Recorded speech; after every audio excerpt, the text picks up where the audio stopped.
The Jacksonville Jaguars are 4-1, and a big reason is the presence of one Travis Hunter. We'll talk about that and more here on Locked On Jaguars.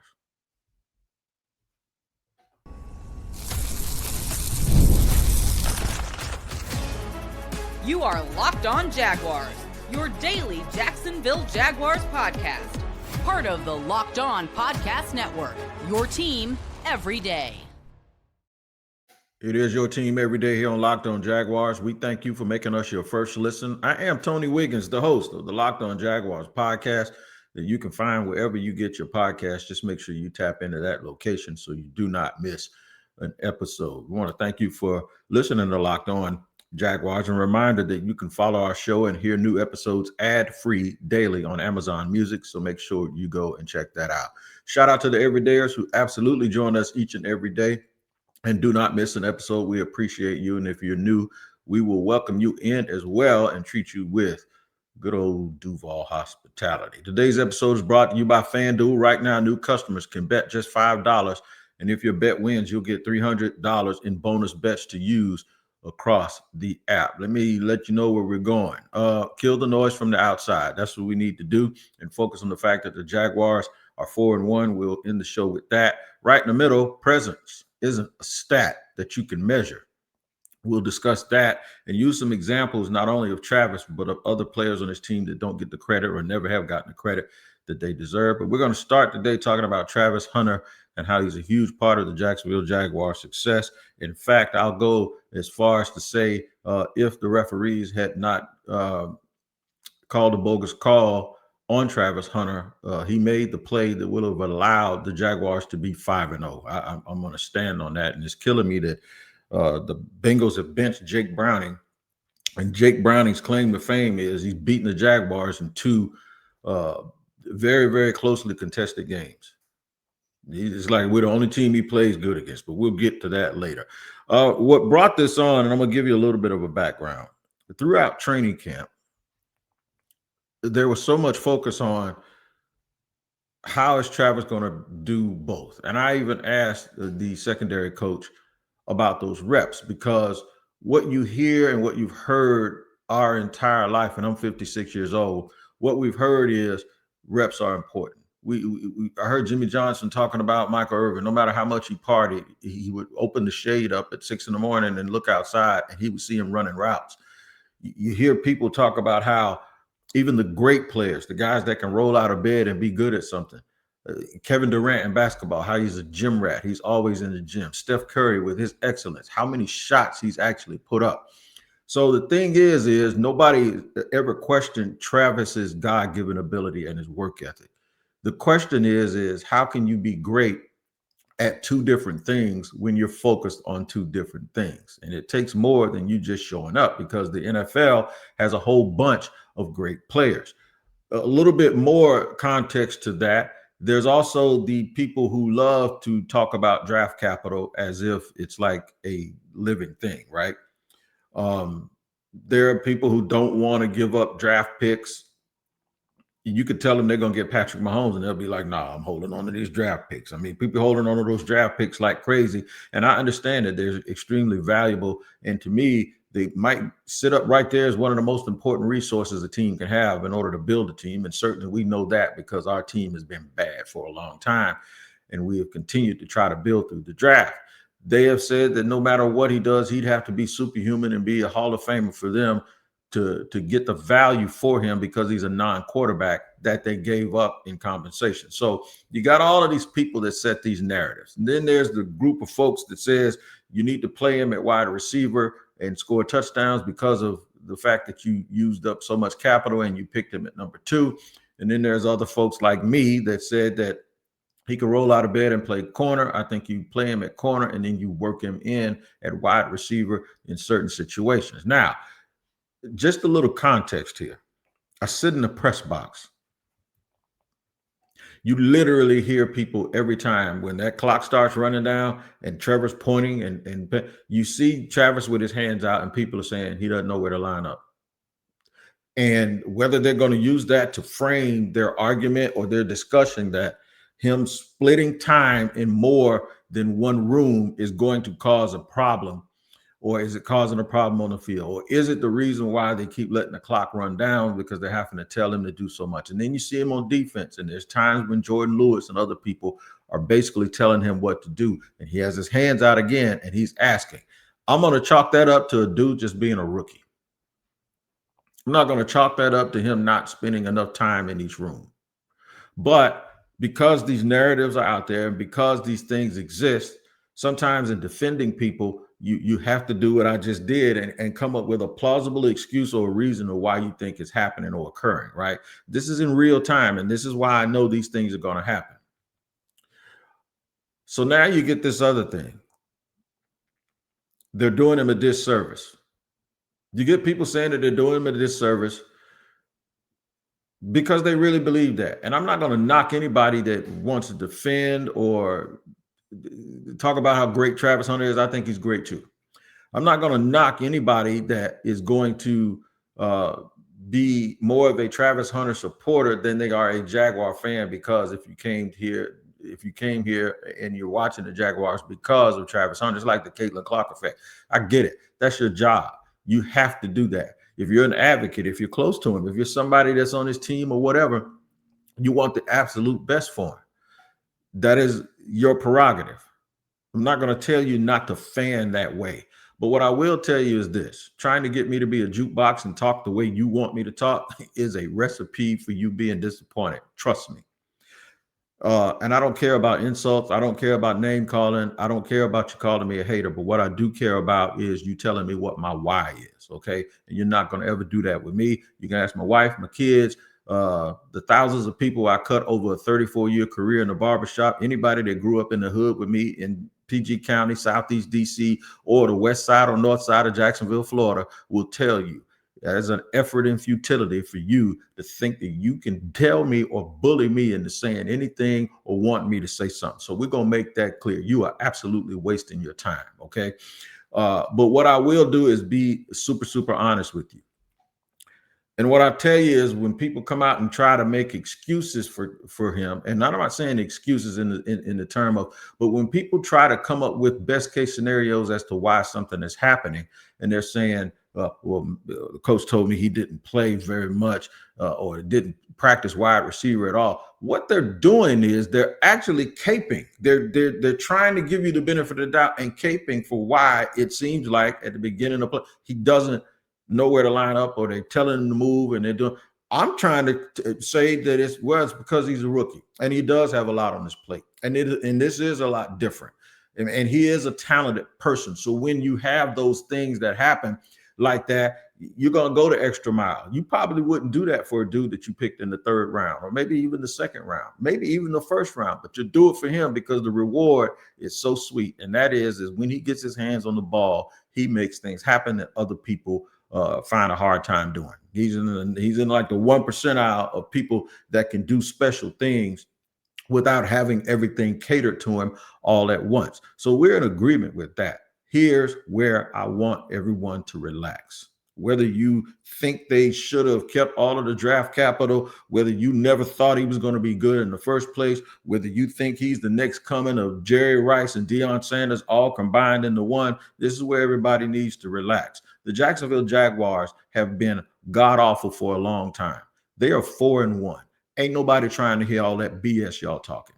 Ain't nobody trying to hear all that BS you're talking about the coach. Ain't nobody trying to hear all of that stuff you're saying about what happened and you need to call Coach Prime at Colorado and figure out how this is going to work. Ain't nobody trying to hear all of that. What you're doing is you're setting this up, and this has nothing to do with that kid. That kid is smiling. He's with his teammates. They know how good he is. He understands that he needs his teammates. He's winning. He's 4-1. He's happy. So we ain't going to attach none of this stuff that's going on to him, because he ain't said a thing. And unless he said it privately to people, that's between them, and those conversations are their prerogative. But the Jaguars are winning. The last thing anybody needs to do that thinks that they're a fan of Travis Hunter or this situation is cause wrinkles based on what your thought process was supposed to be about his individual accomplishments. I'm going to talk about this a little bit more and tell you why his presence in and of itself is worth more than any statistic you can talk about. We'll do it here on Locked On Jaguars.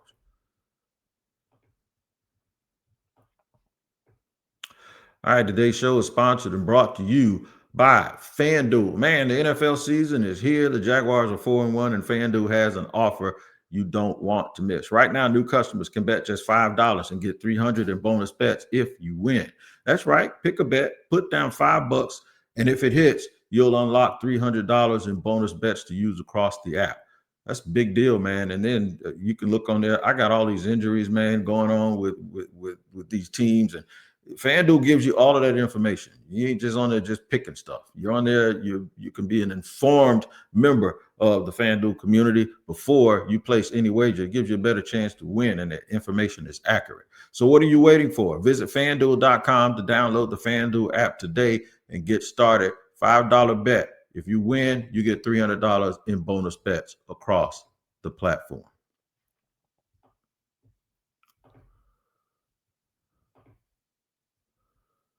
Winning cures everything. And right now, the Jacksonville Jaguars are 4-1, sitting there kicking themselves that they aren't 5-0.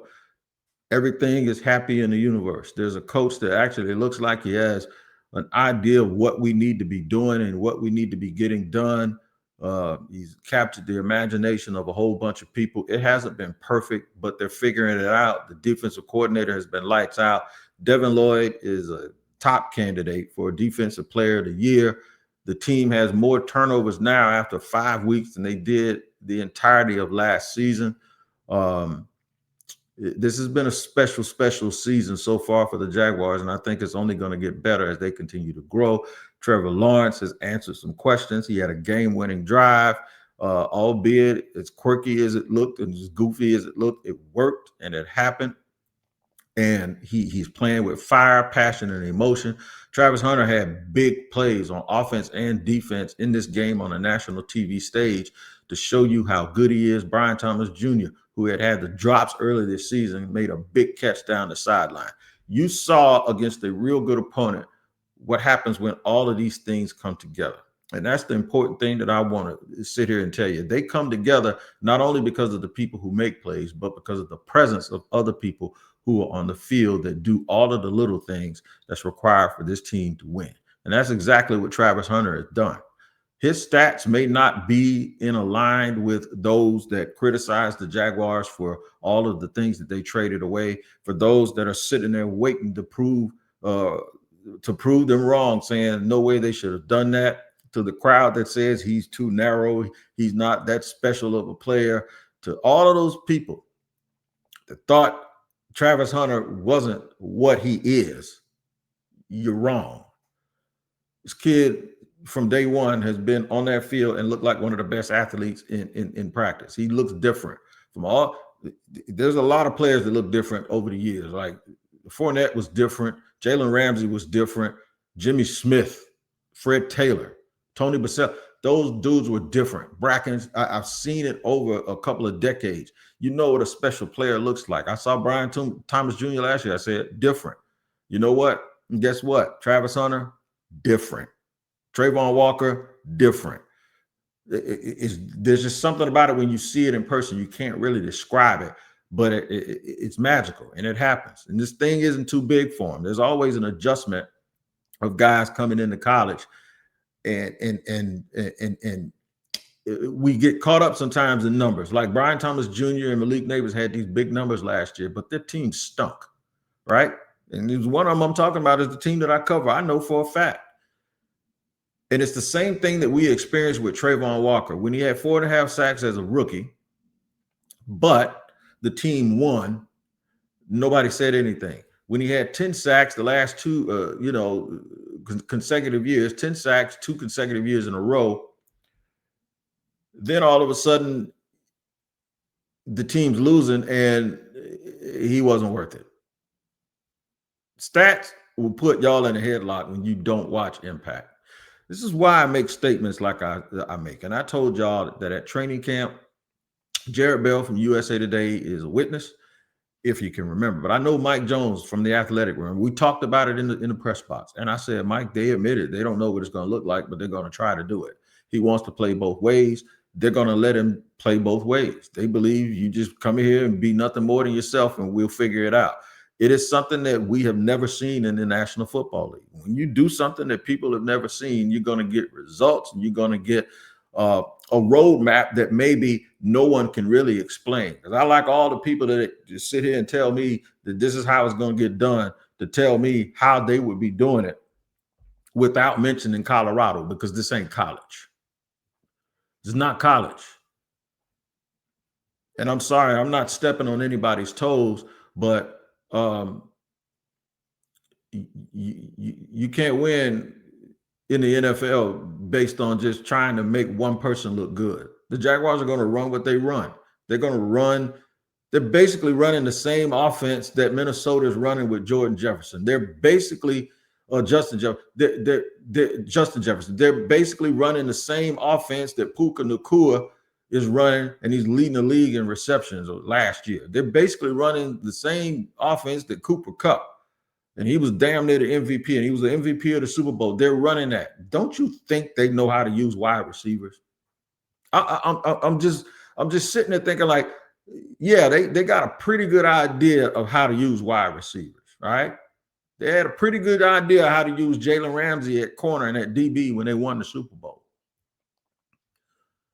I'm just trying to understand, like, the end game is for Travis's production to match whatever you want to match. There are people that if Travis had 4 picks and was leading the league in receptions, but the Jaguars were 1-4, they'd be totally happy. And those are the people that I'm talking to. That is not the agenda of the Jaguars football team. I'm not mad at you for feeling that way. Maybe that's your role. That's your goal. Our goal here is to win. And if you are finding anything or any fault to argue with Jaguar fans right now when they're atop the AFC South, when they should be 5-0, when everything is going good, I'm doing you a real big favor and a real big solid. Stop. Full stop. Let those haters that sit out there and say this ain't real, the ones that want to continue to talk about Jacksonville as if you could have taken whatever happened on the field the last 15 to 20 years and put it in any other city with the same people and to make it, oh, they would have won if they'd have been somewhere else. Not with that BS that we've been doing for the last 2 decades. And you finally get people in here that believe in folks. You think the Jaguars traded all of that stuff for Travis Hunter to abuse him? It just doesn't make sense. Sometimes we got to get out our own way. But if that's the lane you want to stay in, go ahead and stay in that lane. I'm going to hang in the lane where we're 4-1. I told both Jared Bell and Mike Jones to finish that point. This might not look like people think. There's a chance that statistically, because he's in 2 different rooms, it'll never add up to what you think it's going to add up to. But I do believe he is so good that his presence and his playmaking will show up at the biggest moments, and the team is going to win because of him. And that's how he's going to get his credit. And when you put him on a big stage, he's going to shine the brightest. When it's good on good in the biggest moments, that's when he's going to rise up. And it might not be 100 receptions for 1,500 yards and 12 touchdowns. It might not be 6 picks and defensive player of the year. Because I think to do that, you have to focus on one thing. And I know there are people that believe, nah, you just don't know. Well, okay, let me explain something to you. No one has ever done it. And if he's that supernatural, then y'all ought to be able to understand this. And this is what I'm going to tell you. If it's that supernatural that you have the belief that he's going to do something that is as good as Randy Moss on offense and as good as Champ Bailey was at corner, and he's going to simultaneously be able to statistically do that to support that opinion. If you are that strong to believe that that is what's going to happen, then you also got to be smart enough, because that means you have faith, right? And if you have faith, that means you study the word. The word ought to be able to tell you that if it's that much supernatural stuff going on, that most people, if not all people, aren't going to understand it. And you got to understand that they won't. I ain't never seen people so invested in telling folks that they don't care about what they think, but they respond to everything that somebody says that shows them that you do care about what everybody thinks. You don't. People that do supernatural things don't have an expectation that people who don't do supernatural things are going to understand it. Just go about the business of being about the business. And the business for most Jaguar fans and the business for most people, and I think the business for Travis Hunter, is that this team is 4-1, and he is a big part of that. We ain't trying to live up to stats. We're trying to get this kid to the Super Bowl and let him do his part to carry this team to championships, not just this year, to satisfy whatever it is people want satisfied. This is something that we want this to be a 10, 12-year issue where he raises this team up. And at some point, yeah, he's going to stop pointing around. He's going to stop asking where to line up. We understand that. But I don't understand how the people that are allowing Travis to do what he wants to do and trying to do it to the best of their ability so it can help the team, even if they're wrong, that's just bad judgment. It is not an indictment on them personally. And the Jaguars are 4-1. Ain't nobody trying to hit that anyway, especially if you ain't been here suffering through all the years of suffering that the Jaguar fans have been doing. Trust me, I'm doing you a favor by trying to explain it to you. We're going to kill the noise from the outside and focus on the fact that the Jaguars are 4-1 and what they have to do moving forward. We'll talk about it here on Locked On Jaguars.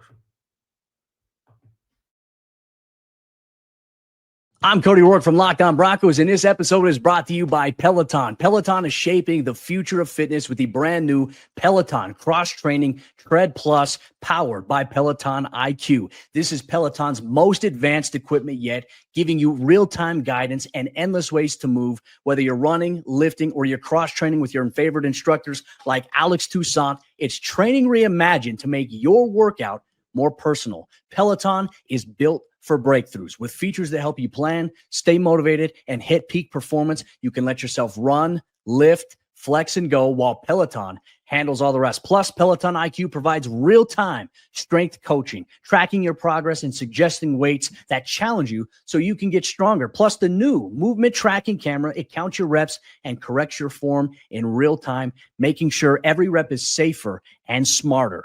So let yourself run, lift, flex, push, and go. Explore the new Peloton cross-training Tread Plus at onepeloton.com.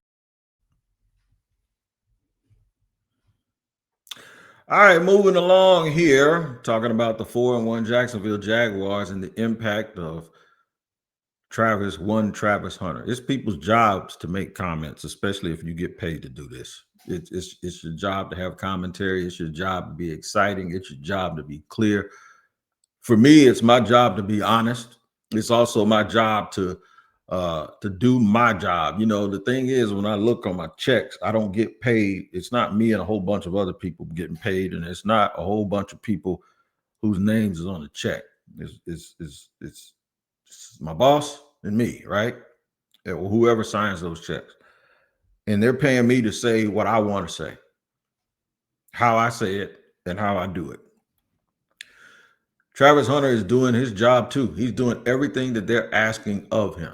And to me, I think they're doing everything that they can to figure out a way how to get this guy on the field each and every time, and to understand that this is not a one-off. This ain't like, okay, we got to sell tickets for this year because he's going to be gone in a year or two. This ain't college. You don't do it that way. We got to show how good he is. We got to build his resume so he can get drafted and get all of the things. He's already got drafted. The Jaguars is the go to win. I said the same thing with Travon Walker. I said that he's going to do a whole bunch of stuff that people aren't going to notice. That is exactly what has happened. And even when he does the things that people do notice, they still want to make an excuse as to why he wasn't worth it. I heard somebody talking about it just the other day, and I'm not going to respond to it because it's their opinion. Did you see the team the other day without him? Oh, he's worth every penny. Trust me, they are not the same defense without Travon Walker. Even though they won the game, they are not the same. Opposing offensive coordinators know when he's not there. Trust me. Same thing with Trevor Lawrence. As hyped as Travis is, the hype for Trevor Lawrence was like something I'd never seen before here in Jacksonville. It was the most hyped arrival of a player in the history of this franchise, including Jalen Ramsey and Leonard Fournette and all of them. No, it wasn't even close. And back then, people say, we finally got a quarterback. Don't screw this up. He needs to be involved in every decision. Do you remember some of my media friends saying that they need to run everything through Trevor? Do y'all still feel that way? Nah, and it's 3 years later, 3 or 4 years later. You know why? Because you should have never felt that way in the first place. You should insulate them. You should put them in a position to be successful. You should allow them to ingratiate themselves with their teammates and let them learn from veterans and surround them with good wide receivers and offensive linemen when they're quarterbacks. Also, when it's a guy like Travis, you need to put him in the best spot possible, not the spot that people want him to be in for their fantasy football teams or for whatever illusions or grandeur they have about what his career is supposed to be, or not any of that. And once again, not knocking anybody. Like, if you're supposed to root for your fantasy football team, if you're invested in Travis personally, you're supposed to root for him and want the best for him. You're supposed to make excuses when the numbers don't add up, even though I'm trying to tell you that the numbers aren't as important as you want. All of those things, that's exactly what you're supposed to do. But I'm supposed to do what I'm supposed to do too, and be the voice of reason based on my understanding of the situation. And I'm around enough to know that Travis looks pretty happy to me, that Travis Hunter looks like him and the coaches are on the same page, that he's in the building early and he leaves late, and he is a football playing Jesse, and this will all catch up and everything will happen. I'm just glad it's happening in real time while the team is winning. If you're not careful, you'll find yourself on the same side of people who you really oppose. Like, you'll find yourself on the same side by saying the Jaguars are doing him a disservice as the same people who said the Jaguars were dumb to make the trade in the first place. And then y'all sitting over there knowing y'all can't stand each other, but both of y'all are rooting against the Jaguars to fail, all because you want to be right about being right. How about this? Look up in the win-loss column and tell me who's right. The Jaguars are 4-1. It's real hard to complain about what they're doing and what they're not doing. The people complaining that he was open on one play, and granted, the wide receiver was supposed to always say he was open. I told the story that Jimmy told us when I was doing radio. Jimmy Smith said he caught a touchdown, and Keenan came over and told Mark I was open. Yeah, okay. So Travis was open on a play where Diami caught a big ball to get the Jaguars inside the 10-yard line the other day. Look, man, let's just win. You know why Diami was probably open? Because the team had the roll coverage, because Travis Hunter was in the slot on the other side. This is the way the NFL works. This is the way it works. And as long as the team wins and gets put into these big game situations, I think much like Percy Harvin, that's where his greatness is going to shine. It's going to be the plays he makes in the biggest moment. It's almost like if he had gone to Georgia or Alabama, this is what it would have been like. And I'm not saying that the Jaguars are the NFL version of Georgia or Alabama. But what I'm saying is there are a lot of real good players all over the field. There are a lot of players all over the field. Brian Thomas Jr. had 1,000 yards last year, mainly from a backup quarterback. What if he had a fan base that says he needs to be the number one option and he's the dude that they need to go? And why did you go pick a number one wide receiver that everyone's going to take the ball away? All of that stuff. We got to kill the noise. Even if the noise is coming from a good place where they just want people to be successful. You got to understand that Jaguar fans are going to be myopically focused on the win and loss column. They ain't caring about no draft status. They don't care about draft compensation. They don't care about what picks were used to pick what players and what those players are doing in Cleveland. Oh, by the way, that is a hot mess up there. We ain't worried about Cleveland. We're not worried about what those Jaguars wouldn't even pick those same players that those teams pick. So I don't know why people keep doing that. They're 4-1, and the focus should be on the euphoria that comes along with the Jaguar success. But yet and still, we got people trying to poke holes into the fan base and into the enthusiasm that we have for this team, this coaching staff. And I'm warning everyone, don't blame Travis for it, because he's not the one doing it and saying it. Don't blame anybody for anything that's going on where people are sitting there talking bad about the Jaguars when this is the happiest this fan base has ever been in a long, long time. I'm just warning you. I'm telling you, it ain't going to end well for the people that's doing that. It absolutely won't. You're going to have a hard time trying to navigate that stuff.